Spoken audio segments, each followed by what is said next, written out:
Welcome to the C.L.I.M.B.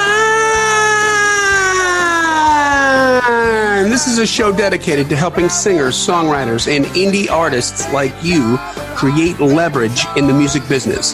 What is leverage?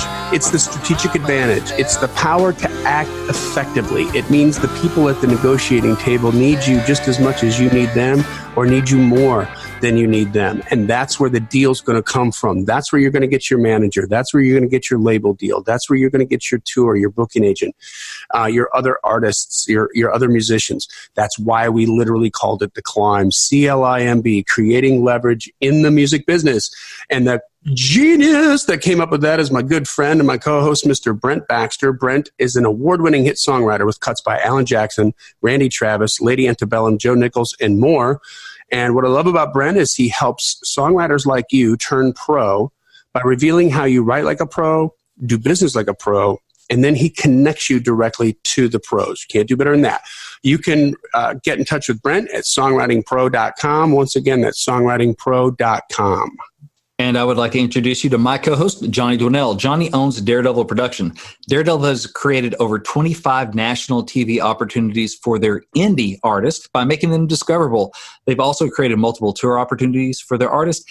And through the power of digital marketing data, they've attracted a number of investors for their artists, because investors know the numbers don't lie, because numbers can't talk. You can find Johnny at daredevilproduction.com. That's production, singular, no S. And there is no S because there is no other Johnny D. What's up, brother? I'm just glad I got through that new intro on the third time. I know. First time good. On air. It as sounds far as good. You know, editing.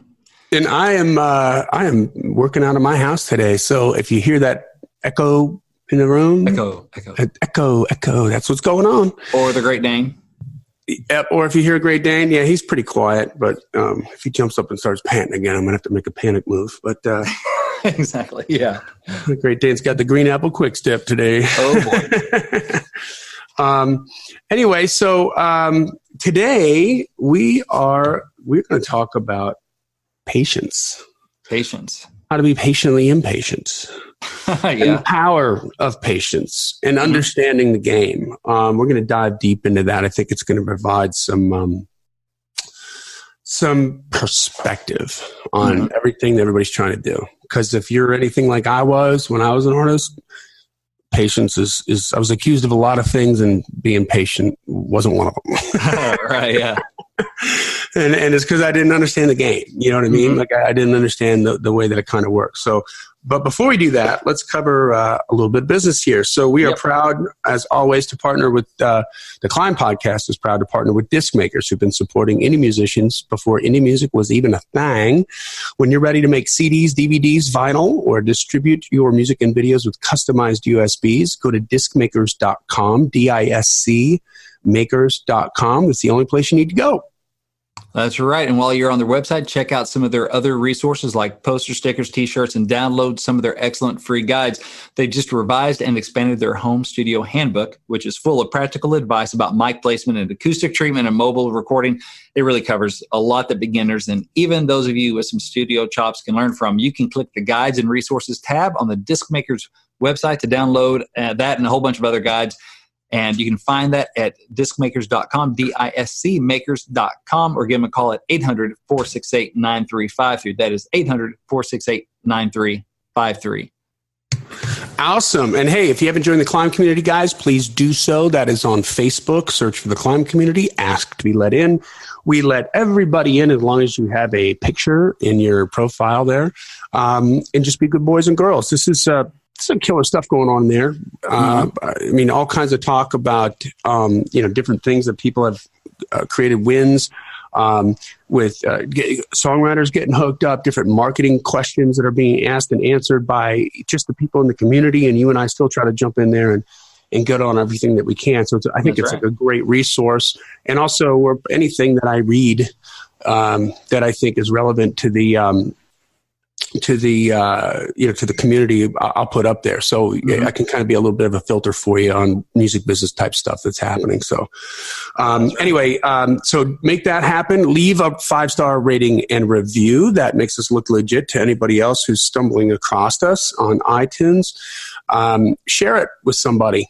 make sure that they know. If you're finding value from this, then somebody else could find value. Somebody that's worships you in your feed, who's a musician, could find value from this and turn them on to it. So, because, we speak the truth here. We want people to know. We want to share that information. And finally, subscribe to the podcast and make sure that every episode on Tuesday and every mini-sode on Friday, loaded with those value bombs, comes right into your podcast player in order, and you can consume them as you like, right? That's right. Hey, we're 150 episodes in as of today. We show no signs of stopping. So that's right. Subscribe, because there's more to come. And that doesn't even count the mini-sodes. We don't even count those. So it's so we're up around like 200 or something total episodes. Yeah, it's over 200. It's got to be over 200. That's something. Hey, and you're talking about reviews. We have a new review. Oh, I love reviews. Yeah, we let them get backed up a little bit here, but we have some more. This one is from Matthew Keller, and I'll read here. It's Tough Love, 5-star. For that, it says, I listen to The Climb every week. You guys stretch me past my comfort zone. A few times I even got mad when it hit close to home and shut you off, but I always come back because I know the truth when I hear it. Bad habits, self-doubt, and amateur tactics die hard. Thanks for the tough love, guys. Matthew Keller. So Matthew, thanks for the 5-star review. Sorry when we make you mad, but as you know, we care and we want you. That is, that's honest, isn't it? I like it. Yeah. He's like, man, I should get pissed off and shut you off. Turn you off. But okay. That's the way I felt when I first met Warren Haynes. When I first saw him play guitar, we had it all figured out moving down to Florida. And then I saw him play. I'm like, damn it. Like, we suck. Like, it's like me and my wife. You make me mad, I go away, I come back. Yeah.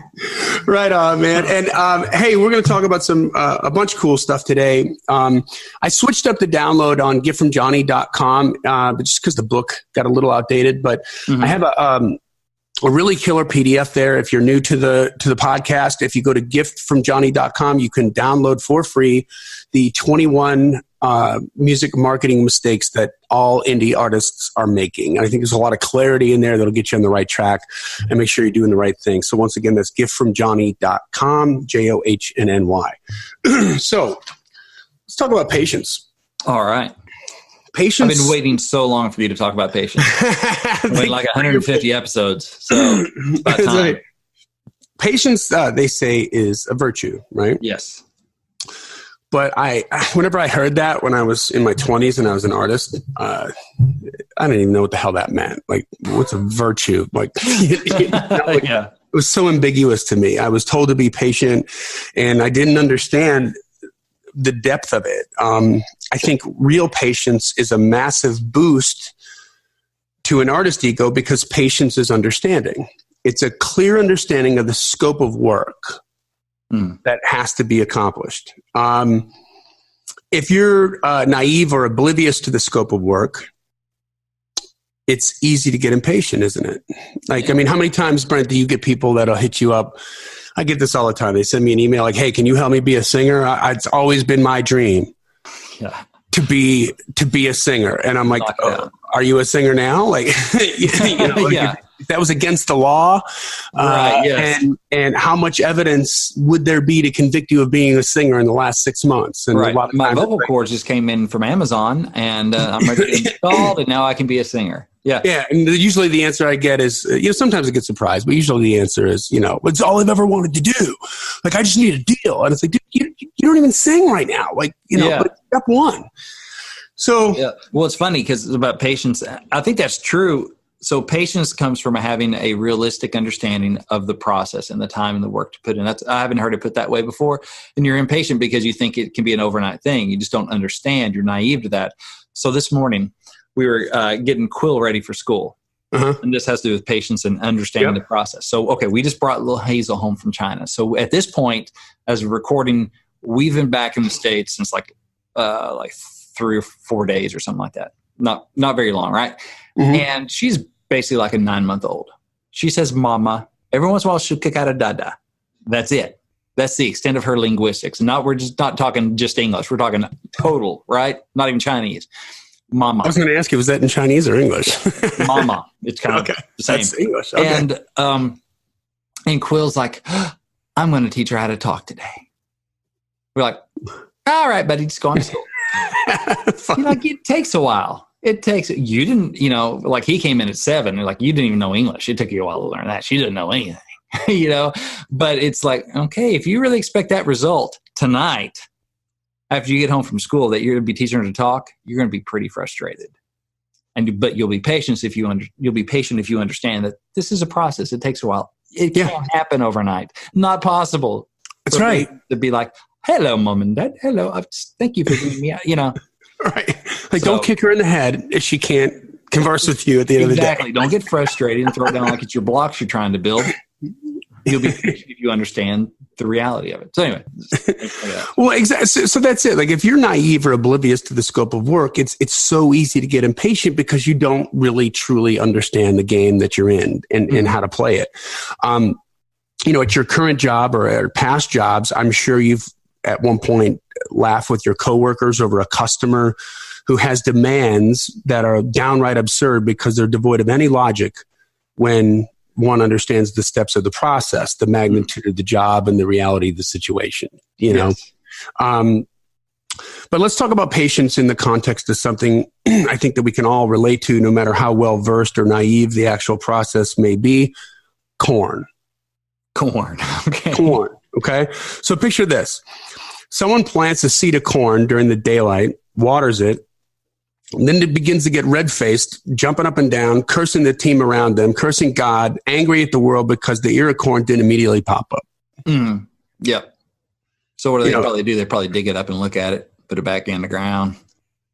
Yeah. And then, you know, like, let's say you're a farmer, you're a new farmer. It's your first day on the gig, right? And then your next door neighbor who's a farmer comes over and you know, they're gifted at getting through to a hostile individual and convinces the person that they need patience because the corn takes time to grow, right? And then a week later, same story. Main character losing his or her marbles because they don't have corn yet, but clearly there's a seedling that's pushing through the dirt. Right. A protagonist again takes the bait by listening to the idiot whisperer in the group and decides to wait impatiently. And then 3 weeks later, same story, no corn yet. Well, now it's just not meant to be. I'm a horrible farmer. God hates me. I don't know what I'm doing. I should have listened to my mother. You know, all my friends are right. I suck at farming. I should have gotten something more stable, right? Like, does this sound familiar to you? But then imagine there's one stalk of corn that somehow magically blows away the rest of the field. For some reason, that particular stalk of corn matured really fast and literally blew away thousands of other plants simply because it was the quickest and therefore the first stalk of corn to bear fruit, if you will. Now our farmer is even more depressed. The whole field should look like this, right? Because I'm sure this is how corn is supposed to grow. Right? It's like a joke. This one grew up. Now all the rest of them haven't. So therefore they're wrong because this one's right. They don't see it as an anomaly. Right. Yeah. They don't have that perspective. Right. Yeah. Again, our farmer whisperer steps in, the next door neighbor, and talks some sense into the rookie. And she says, you know, look at all the other plants. They're all far behind this one miraculous plant. So it's crazy to assume that this anomaly should somehow be construed as normal. This isn't normal. This is the outlier. Right? And the rest of the plants still need time, water, nourishment, defense from predators, TLC, in the belief that they can mature in order to make it and harvest all the crop to sell at the market. Then another killer win, right? Like another stalk matures earlier than the others.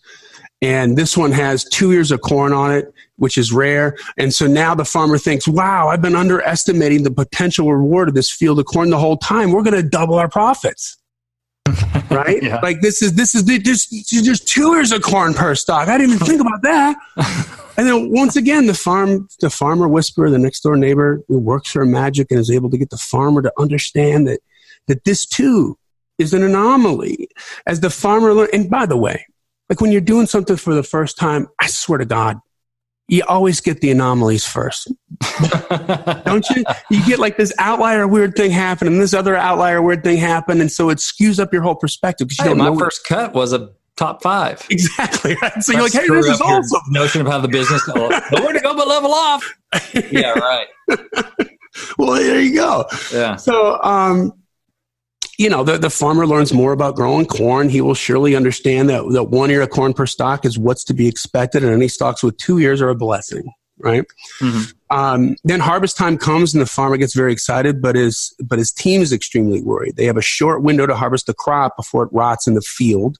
Because the farmer isn't aware of this. He's not prepared in any way to handle such a massive task all by himself and without the proper tools or machines to make it happen and capitalize on all the work that he has put into growing to making it happen, right? To growing a crop.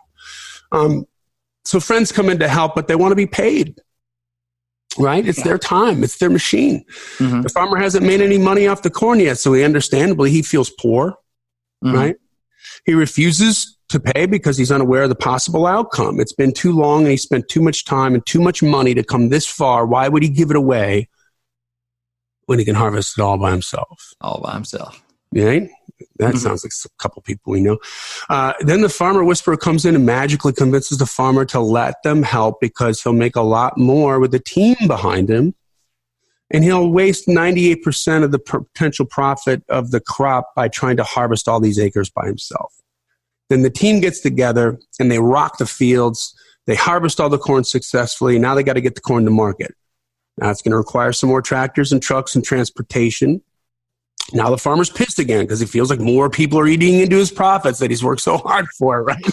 But this is part of the process, right? Like, hey, you're not getting the corn to market, one stalk at a time or a station wagon worth of corn at a time. When you got multiple acres, you're going to need something a little bit bigger to make that happen before it rots, before it's starting to rot right now. You just pulled it out of the ground. It's starting to die, Right, yeah.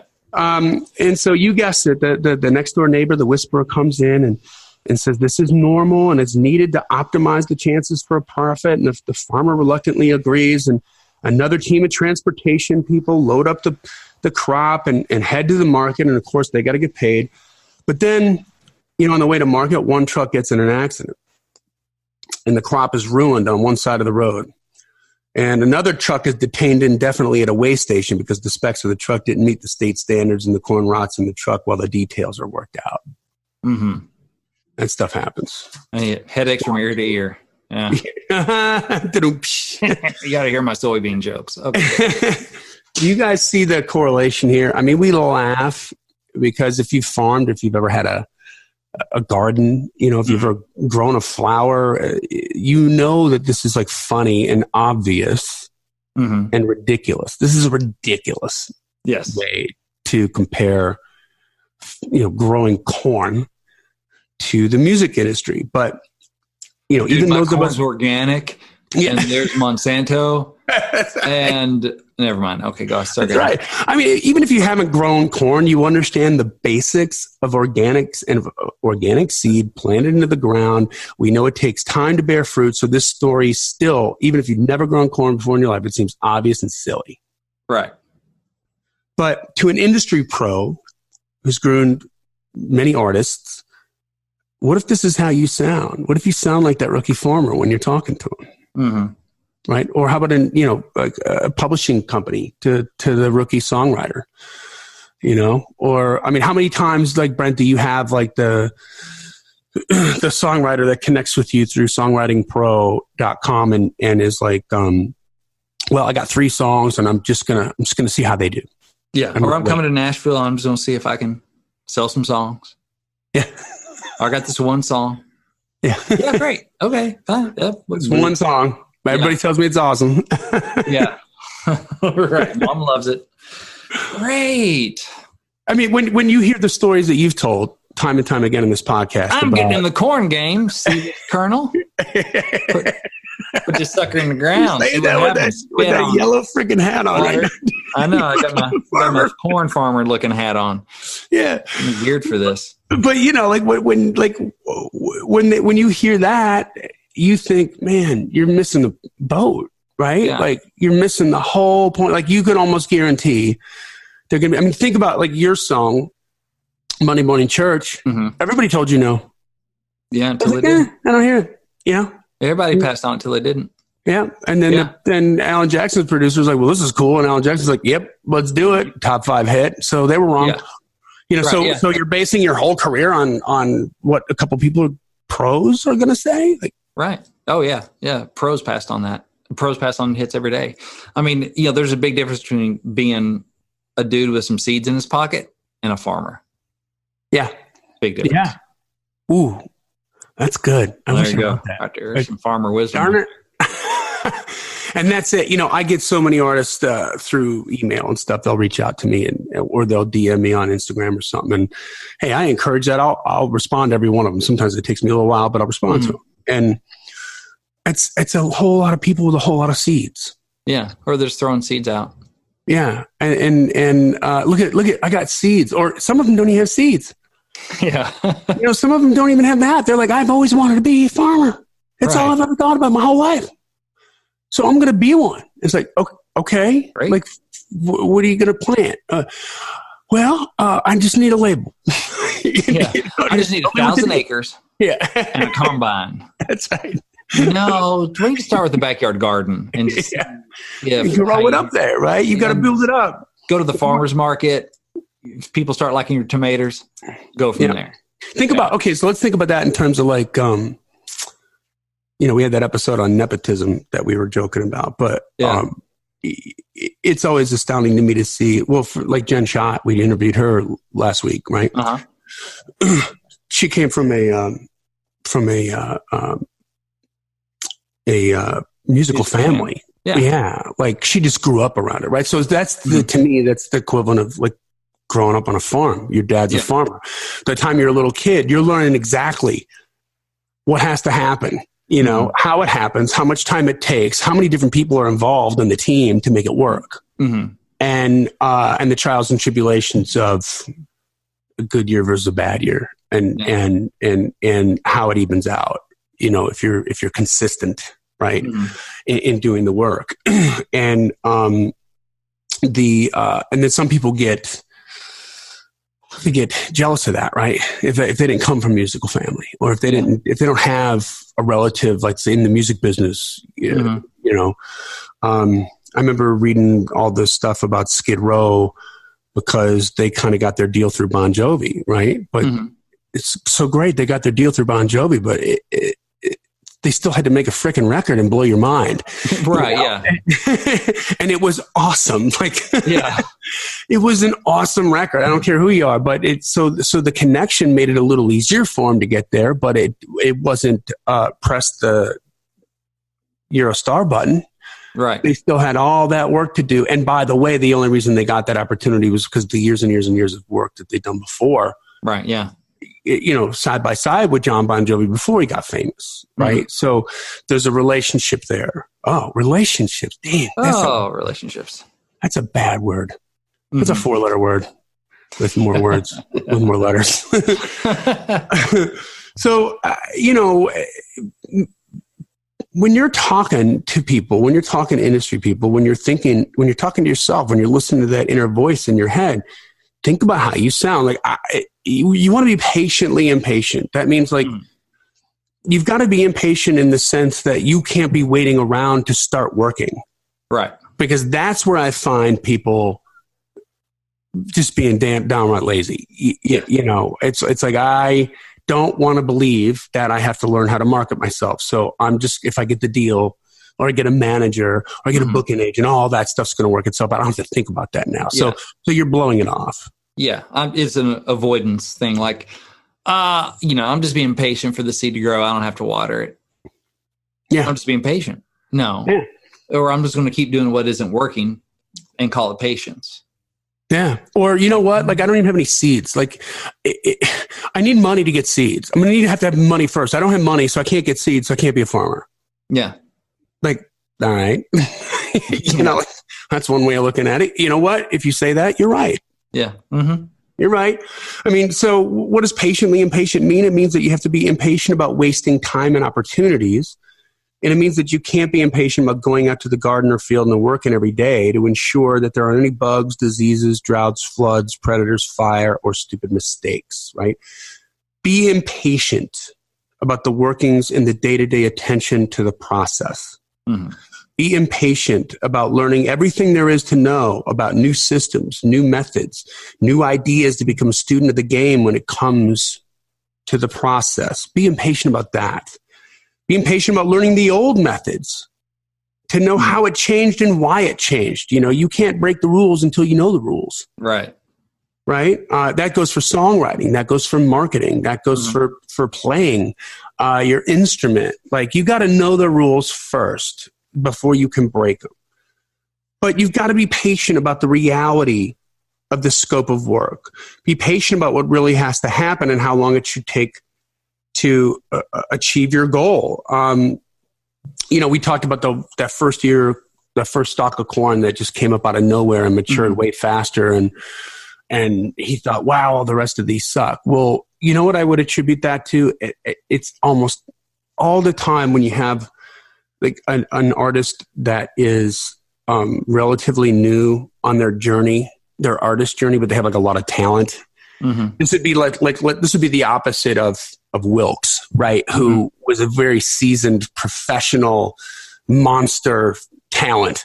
Yeah. But when they get on the TV show, well, first of all, the weight that they put about getting on the TV show, like getting on The Voice or getting on America's Got Talent or getting on American Idol is going to change my life forever.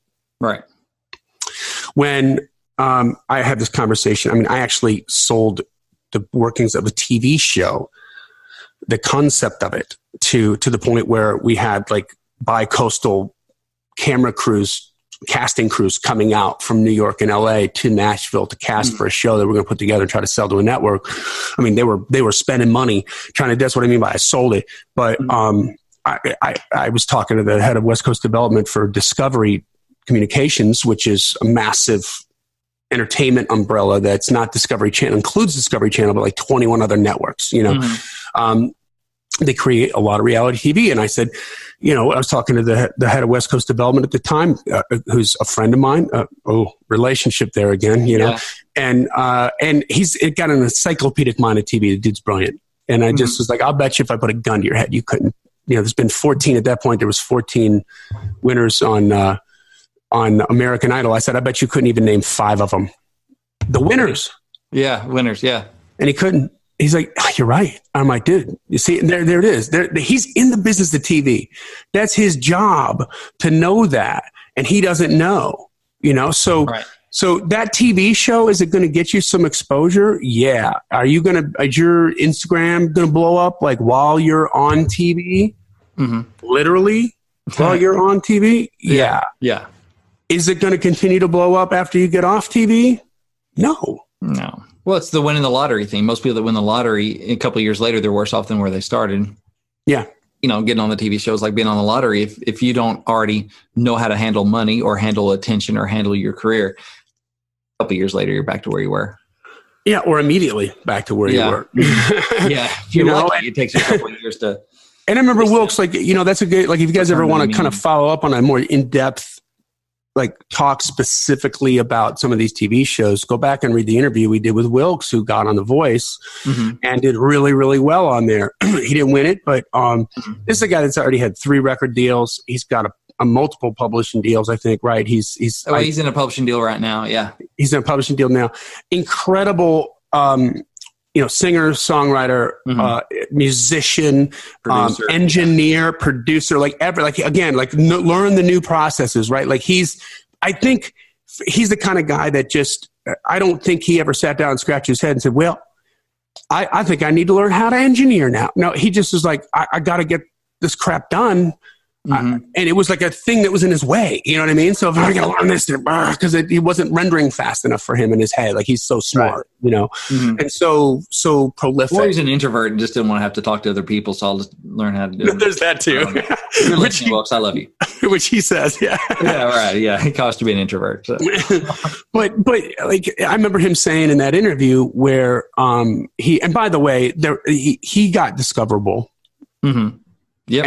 And talks about this on the podcast by listening to the YouTube strategy that we talked about. And he's like, well, I just did 6 videos. And that's what he did. And of course, his 6 videos, by the way, all one shot, unsophisticated as far as the tech was concerned, but brilliant with the artistry and the lighting. Like, he's just in a dark basement with a beam of light shooting across half his face. And he sings into one microphone and makes you cry. Yeah. a cover song, and he did it 6 times, and then they're like, oh, "This is amazing!" Like, yeah, and then he had all that other stuff from all the other hours he'd spent doing stuff.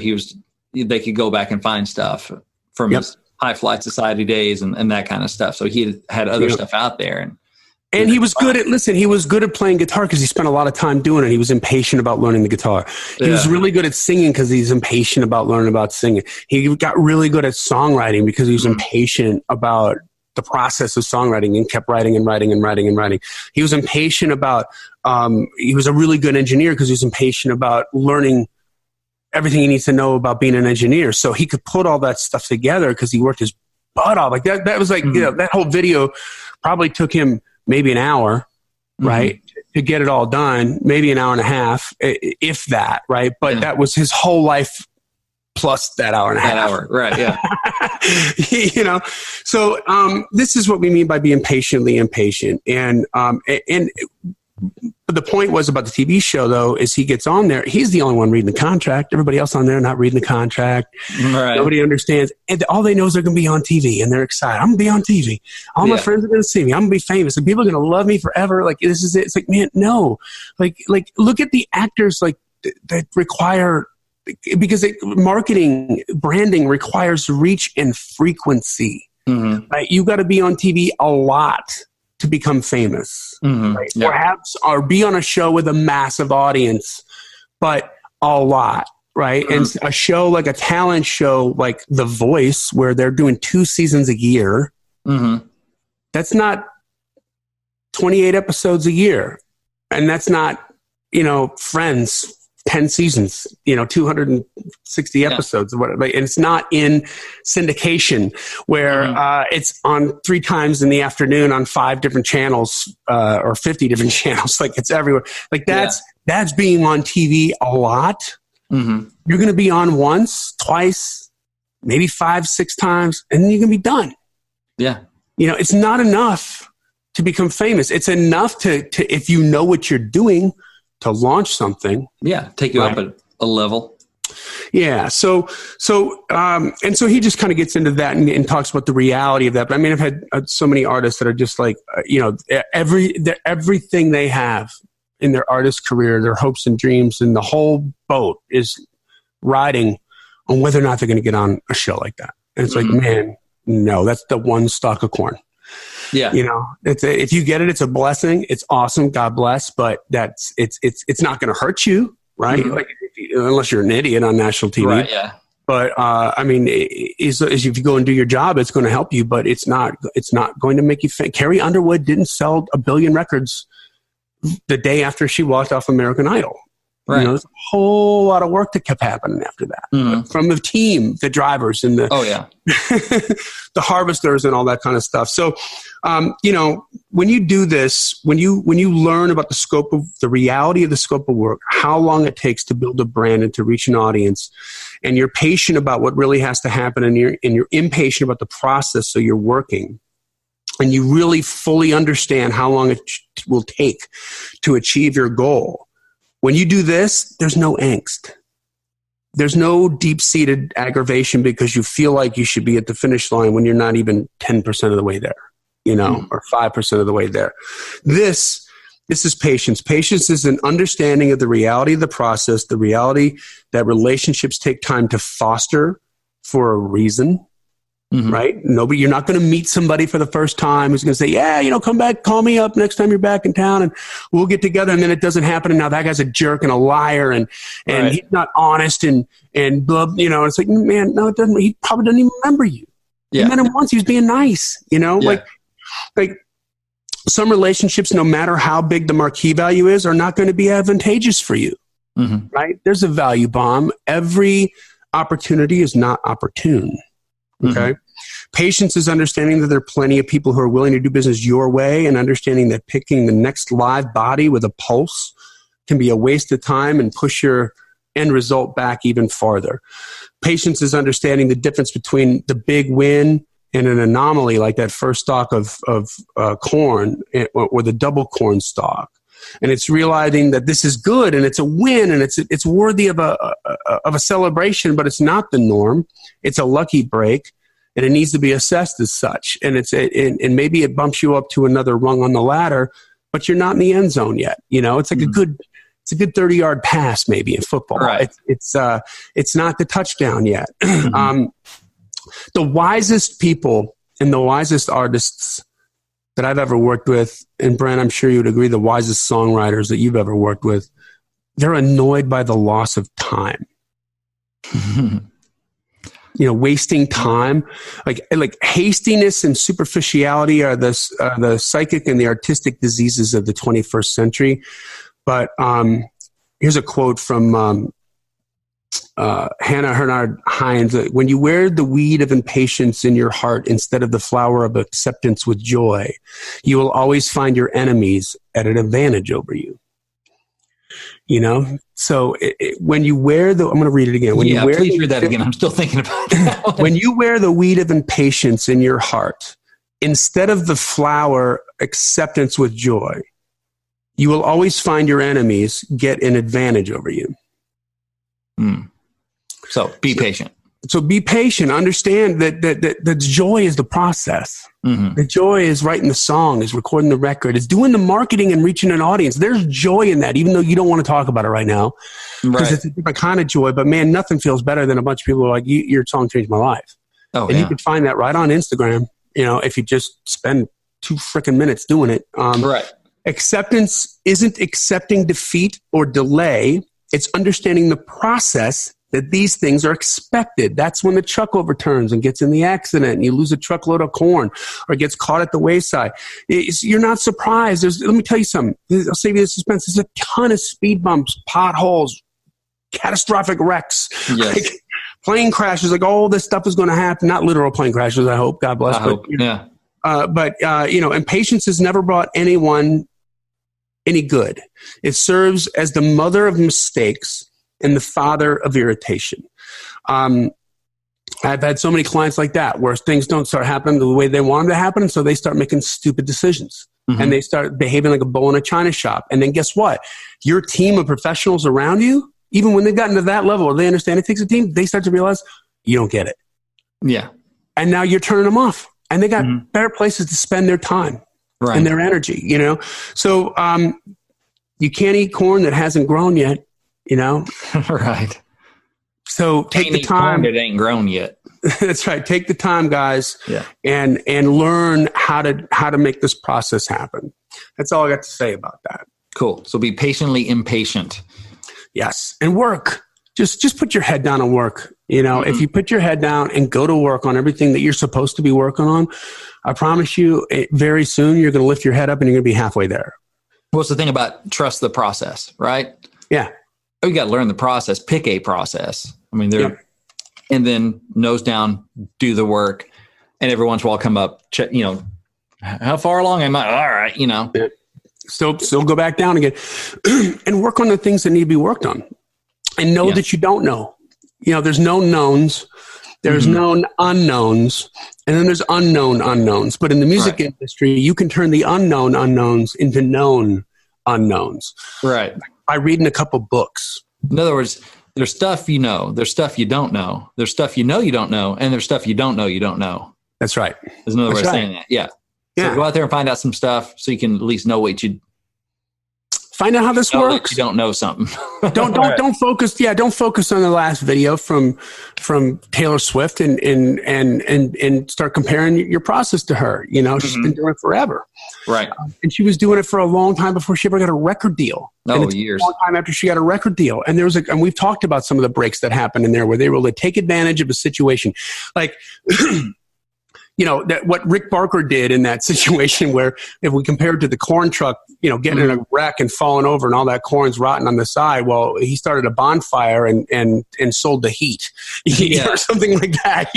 Still turned it into a moneymaker, right? Yeah, that was the CMA appearance where she sang Tim McGraw to Tim McGraw. So when other episodes, you don't know what that is. That's right. Yeah, go back and listen to that. But that's where she was supposed to play on CMAs, and at the last minute they cut her from the show. And so the producer's like, I don't need any more performances. I need a moment. He's like, well, I got your moment. Yeah. And then he just cooked that up right there on the spot, sold it. They bought it. He went and then he had to sell it to Taylor, who was ready to fit to be tied, as she should be. She was promised this, this, and this, and it didn't happen. Guess what? Another speed bump, car wreck, pothole, all that. So guys, that's what your career is going to look like. But when you love doing what you do, I mean, I'm not saying that telling you that to scare you away, but it's what you got to understand. The way that it happens, and it takes a while to grow that corn. It takes a while to grow that career. And when you keep plugging away at it, it'll keep growing. As long as you're intelligent, as long as you're a student of the game. That's why we're here. So that's right. There you go.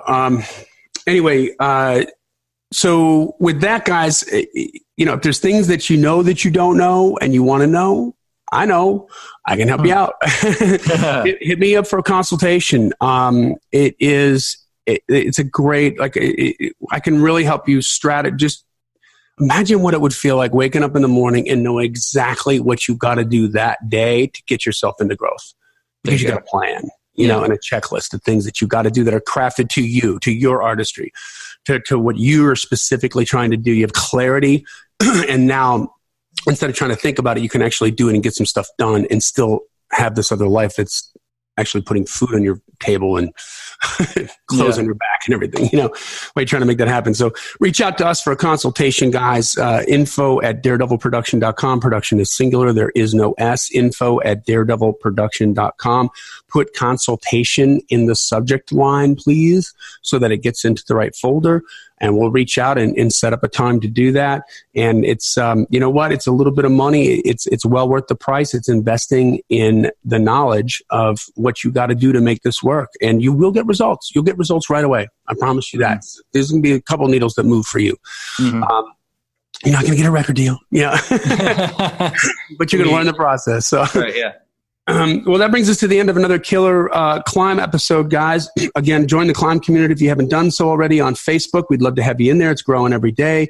Subscribe to the podcast. Leave a 5-star rating and review, and tell somebody about it. Share it on your social media. Let other people know.